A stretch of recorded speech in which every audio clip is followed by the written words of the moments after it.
Remix by DJ Rakesh Nepal Bardiya डब्बा।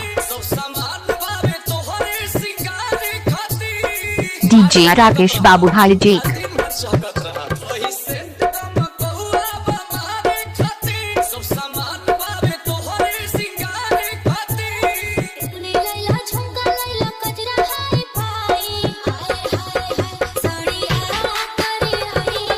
DJ Rakesh बाबू hijack.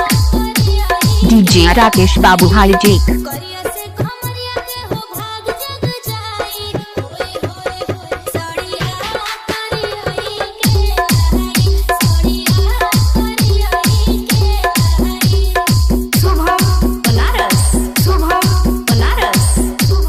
हमारे YouTube चैनल राकेश यादव को सब्सक्राइब करें।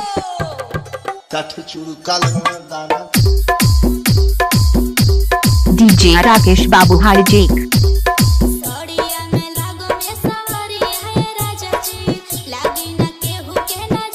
हमारे YouTube चैनल राकेश यादव को सब्सक्राइब करें।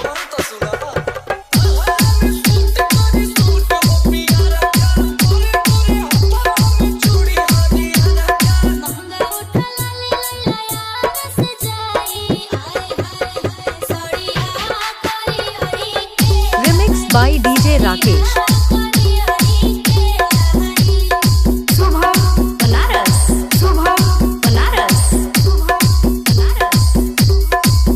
Remix by DJ Rakesh Nepal Bardiya डब्बा।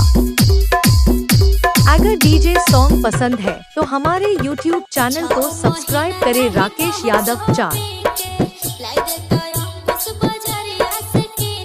डीजे कुछ ऑर्डर नहीं करूंगी।